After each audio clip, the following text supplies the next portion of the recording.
The title of my speech is Critical Social Theory in a Critical Global Context.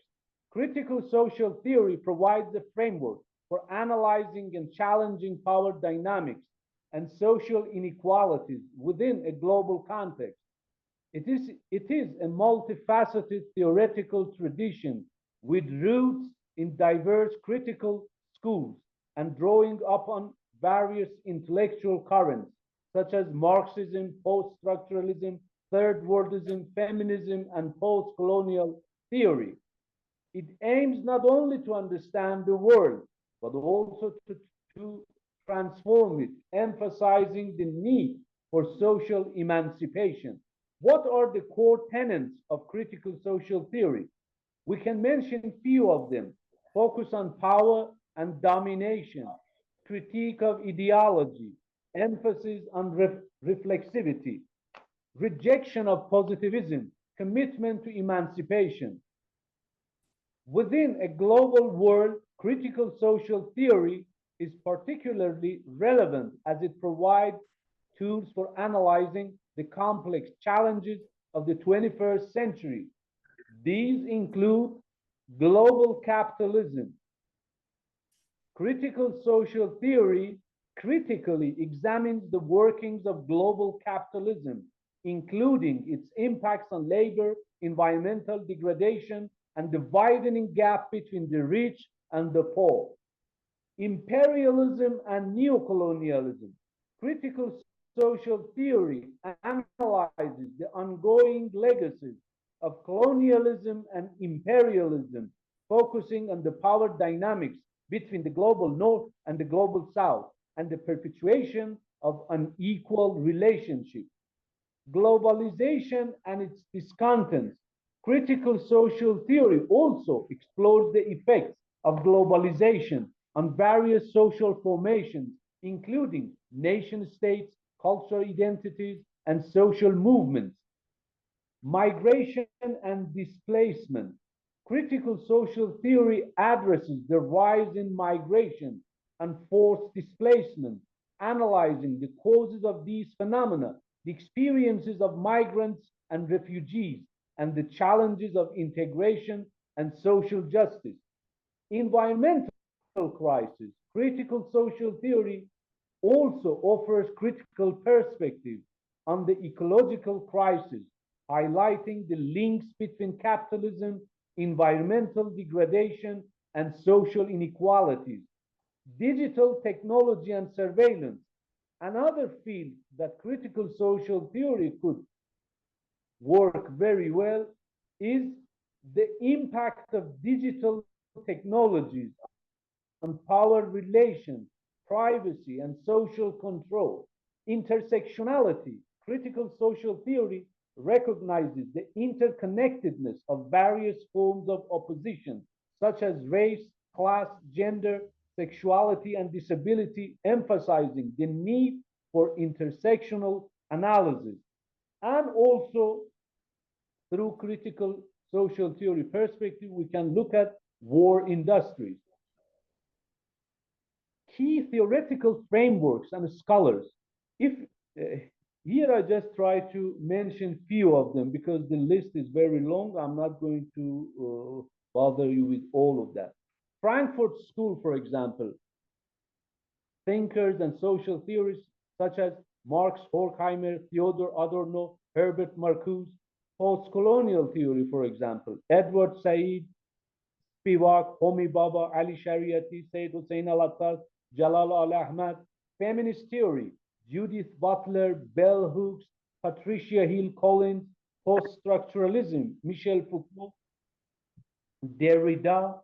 Critical race theory, Kimberly Crenshaw, Derek Bell.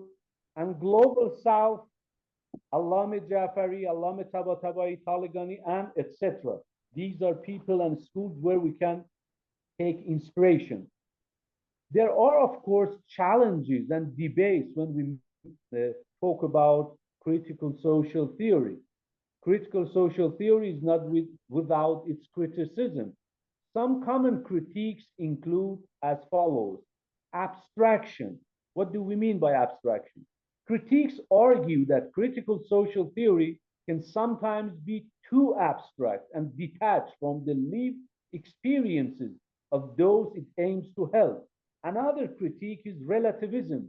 Some worry that critical social theories' emphasis on social construction can lead to relativism, making it difficult to go making it difficult to ground moral claims or to take action. Another critique is overemphasis on power.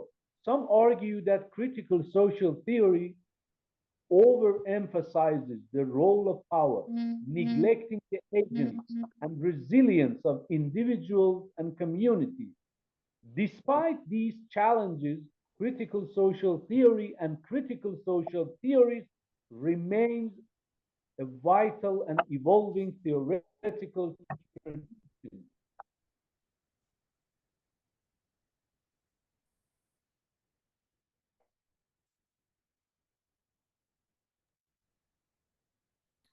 Are you still there, Syed? Finishing. Oh, great, great, great. It continues to provide crucial tools for understanding and addressing the complex challenges facing societies in a globalized and divisive world, fostering critical awareness and promoting the pursuit of social justice. It is constantly evolving, incorporating new perspectives and addressing emerging global challenges. The key is to engage with these theories in a way that is both critically informed and practically engaged. But one grand challenge before us today is the absence of peace. How to counter this question? If we can take mentally a moment to leave the historical situation in which we have been thrown and look at the world as a whole, we will realize that the loudest and most piercing sound that can be heard is the sound of war and bombs and genocide. When the heartbreaking sound of war is the loudest sound, then we must be certain that contemplation is absent. And it is in the absence of contemplation that all kinds of crimes will become possible and prevail. Now, what is the responsibility of thinkers in the world in such a situation? Let me give you a historical example that occurred during the Second World War. In the midst of the Second World War, Karl Jaspers, the German philosopher and critical social theorist, was asking about peace and the possibility of dialogue. In other words, now that the world is getting closer and closer to the abyss of world war, fundamental questions such as the possibility of world peace and intercivilizational dialogue and finding the commonalities of human culture must be raised. I think today is a time when we need to foster the presence of contemplation and at the global level. Otherwise, as Albert Einstein said, World War IV will be a world of weapons made of wood and stone. Now let me raise a new question based on critical social theory perspective. How could we solve the problem of global peace based on critical social theory? Addressing the problem of global peace through the lens of critical social theory is a complex endeavor, I know, requiring a dismantling of power structures and interrogation of dominant ideologies and a promotion of emancipation and social justice. It's the continuous process of questioning, critiquing, and reconstructing social norms and institutions. Here is a breakdown of how critical social theory inform a path towards global peace with references to Eastern and Western thinkers. One, deconstructing dominant narratives and power structures. The Frankfurt School, philosophers like Max Horkheimer and Theodor Adorno in Dialectic of Enlightenment cautioned against the instrumental rationality of the Enlightenment project itself, arguing that it can lead to domination and control. Their critique of the culture industry reveals how media and popular culture perpetuate ideologies that maintain the status quo, hindering critical thinking and dissent. Michel Foucault, for example, his work on power knowledge reveals that power is not simply repressive but also productive. Discourses create and shape our understanding of reality, and these discourses are intertwined with power relations. The panopticon illustrates how surveillance and control can be internalized. Edward Said, for example, in Orientalism, Said demonstrated how the West constructs a distorted and often demeaning image of the Orient, the East, to justify its domination. This othering process fuels prejudice and animosity, making peaceful coexistence more difficult. Ashi Nandi, for example, from the East, this Indian political psychologist critiques the psychological impact of colonialism, arguing that it creates a sense of inferiority and dependence among the colonized. His work highlights the importance of recovering indigenous knowledge and values to build self-reliance and resist Western domination.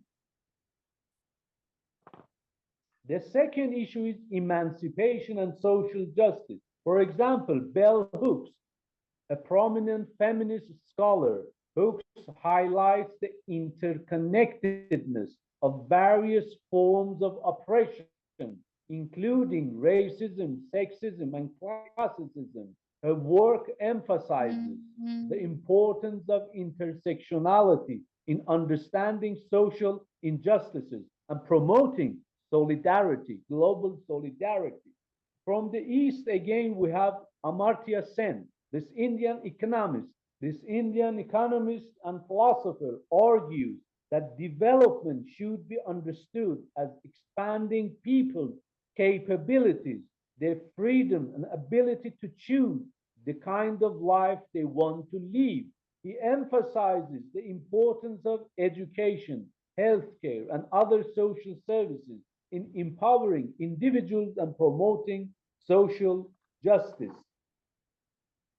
Mahatma Gandhi, his philosophy of nonviolent resistance, offers a powerful alternative to violence as a means of achieving social and political change.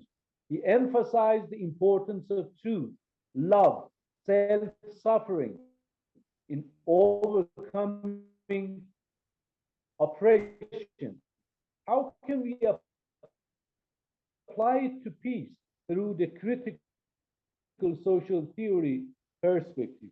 Critical approaches to conflict resolution, such as mediation, negotiation, and civil disobedience. It recognizes the power of grassroots movement to challenge unjust power structure and promote peace from the bottom up.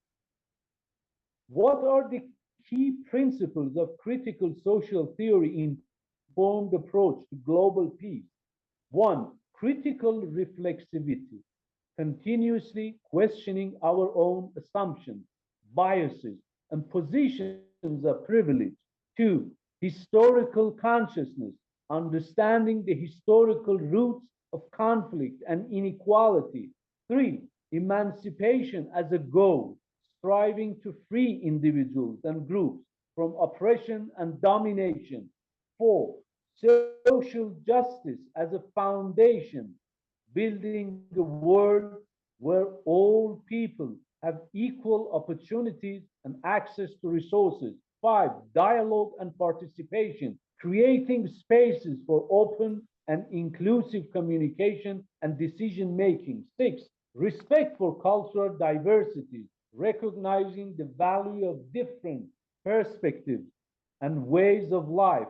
Seven, nonviolence as a strategy, prioritizing peaceful means of resolving conflict and achieving social change.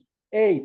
Decolonization, challenging neo-colonial power structures and empowering local communities. 9. Intersectionality, understanding the different forms of oppression are interconnected and addressing them in a holistic way. 10.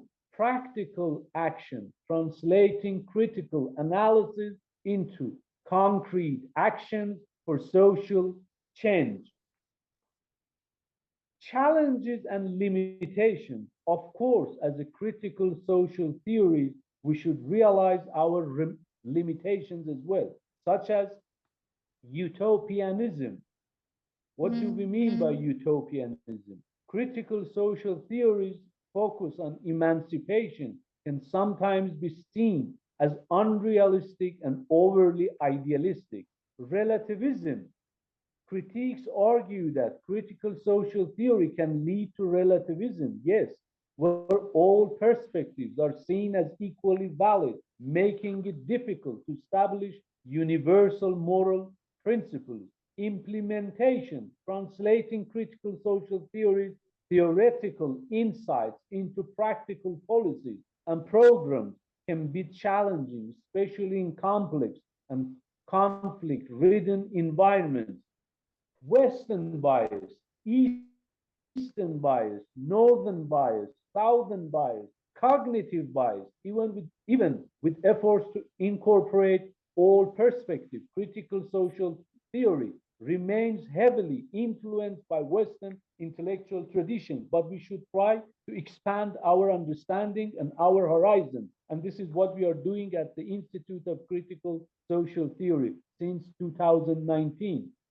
Conclusion, although I have other things to say, but I try to make it short and go to the conclusion. Using critical social theory to address global peace involves the continuous process of questioning, deconstructing, and reconstructing social norms and institutions. It requires a deep understanding of power dynamics, a, a commitment to social justice, and a willingness to challenge dominant ideologies. By incorporating insights from both Eastern and Western thinkers, we can move towards a more just and peaceful world. This is not a simple, straightforward solution, but a framework for ongoing critical engagement and action. It's a long-term commitment to building a world based on equality, justice, and respect for all. Thank you very much for giving me this situation. I'm very sorry that I couldn't be with you, but I'm with you in the spirit. Ciao.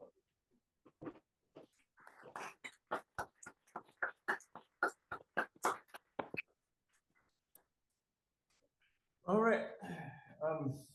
Sayed, you good for some questions? No question, no answer. Sayed, could you? Go on. Thank you. Could you say something about what I believe to be one of the most significant contributions that you make to critical social theory? Could you say something about the intercivilizational dialogue perspective? Yeah. Thank you very much. Yeah, I think maybe one of the main issues when we talk about critical social theory and how we try to reach out to different intellectual traditions is that we have a platform which I have conceptualized it as intercivilizational dialogue. That means at least intellectually we agree or we try to understand that each tradition, each human tradition, each human community has an arsenal of concepts and intellectual traditions where we can engage with each other and try to understand each other. And this form of understanding and approaching each other gives us a deep understanding of the other, and the other will not be considered and conceived as a threat, but as a challenge, yes, but as an opportunity, a challenge that could somehow force us to think and rethink differently, or try to understand things which for most of us is beyond understanding, or for most of us seems very weird and very elusive. So critical social theory based on intercivilizational dialogue gives us this opportunity to engage and reach to the other, and not see the other as a threat, but as an opportunity, or as a challenging opportunity. Thank you. Yeah, Mike. Yeah, you might have to come up here so I can hear you. Hi, Seyed. I don't know whether you can see me, but welcome. Very many thanks for the paper, and first of all, solidarity with the people of Iran and in the current situation. I think we ought to express that for a starter. Thank you very much. Yeah, there was much to admire in the paper and much to agree with, but I just wondered, if I could press you a bit. Critical social theory arguably developed to correct some of the inadequacies of a vulgar economic reductionism, some analysis that only looked at material conditions and read off cultural phenomena, in a certain kind of Marxism, which was economistic. Is there a danger that we've gone to the opposite extreme and are only looking at culture and discourse, and have kind of looked away to some extent from the critique of political economy and some of the foundations, such as class exploitation and forms of capital accumulation? Can we hold both the analysis of the economy and cultural analysis and cultural theory? Can we see those things together? And are there dangers of letting the critique of political economy get swallowed up into a broader, more general sort of discourse analysis? Thank you very much. What you mentioned, or what you raised, it reminds me about a sentence or a speech by Ali Shariati.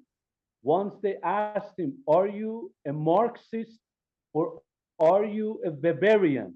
And you know that Weber was emphasizing very much, or at least the dominant interpretations of Weber was that he's too much focused on culture, and Marx is very much concerned about economy and material conditions. And Shariati replied, no, I'm neither Marxist nor Weberian.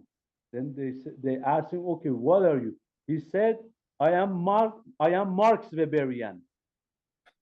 That means, I think, both the cultural and the economic dimensions are worthwhile taking into consideration when we are analyzing. So I think you are right. Many, or maybe some of the critical social theories gone too much towards cultural theories and things like that. But at Critical Social Theory, Institute of Critical Social Theory, we are very much concerned with the material conditions as well. We cannot understand a human being or the choices or the emancipation or issues which are related to social justice without taking into consideration material conditions. And I think here at this school, we have to try to develop and try to bring again not only Max Weber and Karl Marx, but also Freud, and what to actually to bring both these critique from Marxist tradition and Weberian tradition and also Freudian tradition. So I think we have to try to go to that direction. I hope I could answer part of your question.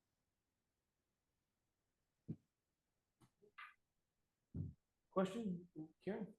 Yeah, will you come up? Yeah, if you want to come up here, he'll be able to hear you better.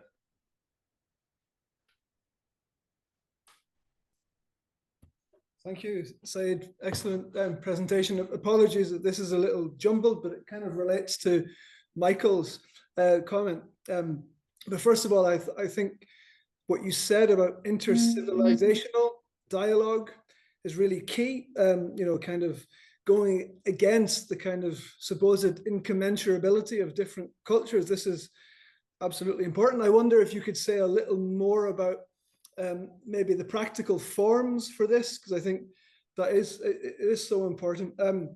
I just had one comment on Marx, perhaps, as kind of part of this, because Kevin Anderson has a new book on Marx's late writings on ethnological notebooks, writings on kind of India, Algeria, and elsewhere, where he's very focusing on the commune form and on the real persistence of this form in the moment of colonization in India, in Algeria, and also the persistence in vernacular form in Germany, in Ireland, and other places. So if we look at Marx in this broader perspective, I think, where he is clearly kind of saying there's not this kind of mechanical movement through all the stages, you know, that primitive accumulation doesn't have to be carried through in all these places. We get a Marx, I think, that is much more compatible with the kind of dialogue you're speaking to.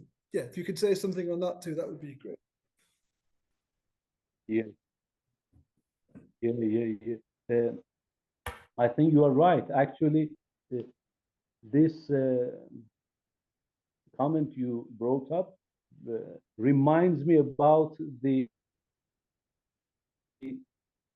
sentence by Karl Marx himself, that I am not a Marxist. I think most of us, or most of the current and maybe the historical understanding of Marx, is very much indebted to Marxism. So it's a time, I think it's a high time that we go back again to Marx and his own writings through a different approach than Marxism or even post-Marxism. So I think what you say, it makes really great sense. Unfortunately, I haven't read that book by Kevin Anderson. It would be great if you could give me the full title of that book, so I read it as well. Thank you very much.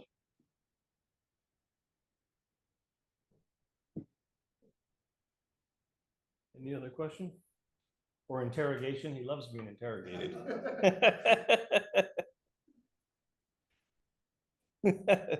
Sayed, you know, this is less a question, and more people here in the West. Obviously, you're very familiar with it. We get, quote unquote, the free press, but the free press tells you what they want us to hear. And so, you know, I for one would like to hear from a voice from Tehran about what the situation is in Tehran right now. Yes. Okay. Based on critical social theory perspective, or based on Hey, you're creative enough to do it with critical social theory or without. Yeah. Yeah. Well, you know, we had actually 12 very hellish days. It was really difficult, especially in Tehran, Tabriz, and Isfahan. It was like bombing, but you know, they were calling, because I was following at the same time CNN and other news. Most of them, they were telling that Israel is carrying out surgical attacks. But to be honest, it was not surgical, because I think, Michael, and you know that we are now editing a book on Professor Reza Davari.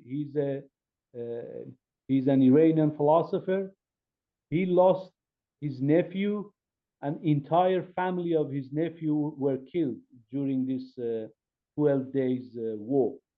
But at the moment, there is calm. I mean, there is no war, but there is a sense of insecurity, and people are worried what happens and what will come next. And to be honest, somehow because I'm in connection and in touch with friends and relatives around the region in Iraq, Syria, Lebanon, here and there. It seems there is a sense of insecurity all over the region. But at the moment, everything is calm. So hopefully it will last. There is a ceasefire, but hope we can go towards some kind of peace. And I think peace cannot be achieved if there is no dialogue. And I hope we can reach out to each other and try to establish a sensible dialogue. And